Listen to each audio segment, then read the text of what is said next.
So right now I'm connected to vMotion Zeta. This is actually not a full install of Windows Server, but it's not a core install. It's that lovely place in between where I have Windows Server Core, but I have my graphical management tools as well. Let me just quickly show you something about vMotion Zeta and vMotion Epsilon, so you can follow this later on in the demonstration, is how I've configured the disks in these. All of my systems are currently, their system drive is the G drive. So if you ever see me type in G drive, that's system drive.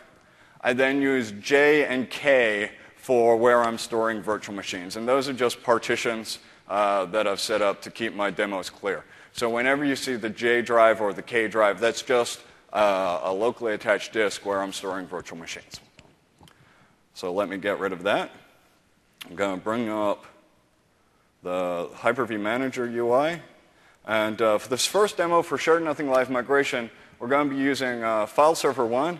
You can see down here we have the nice little networking tab. You can see I'm running this on a private VLAN 99, the IP address 209.11. I actually have a nice little demo script here. So what this does is it kicks off two workloads for us, and I'll talk about why I have both of these later on. But I just have ping going on to that machine, and I have a file copy. And both of these just loop forever going on. So with that in mind, now once again, these are two standalone boxes. There's no shared infrastructure between them. They're just on the same domain. So I can come into here just using Hyper-V Manager. I'm going to right-click on File Server 1. I'm going to say I want to move it. And then I'm going to say I want to move the virtual machine.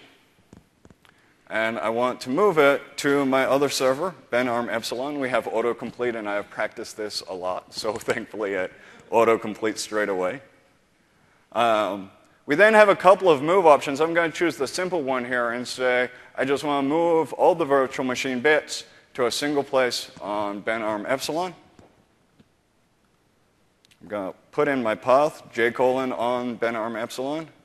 And I'm going to go ahead and do that. We're going to get a little progress box. I'll bring this up here. We've now just quickly completed the negotiation. We know that everything is fine between these servers. We're now in the first phase where we're setting up the storage mirror. And at this point, the virtual machine is still running on vMotion Zeta, because we get the storage mirror all completely set up. And only once we have the storage mirror set up do we do the live migration. And it's right at the very end that we switch across to the other one. Now, the reason why I have both the ping and the file copy is when we do live migration, our goal is to have under 5 seconds downtime for network connectivity.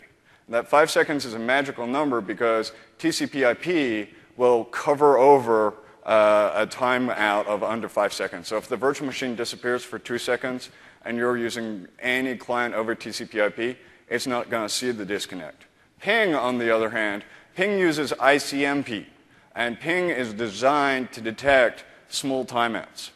So what we should see when the live migration happens is we should see that the file copy is able to continue uninterrupted, but we'll see a couple of pings get dropped. I never like to try and predict because I'm always wrong. With this, as I've been practicing this, I've seen anything from 1 ping dropped up to 4 ping drops. So we'll see what we see today. Now, actually, I know this demo quite well, so we're actually getting quite close to being done, despite what the progress bar is saying.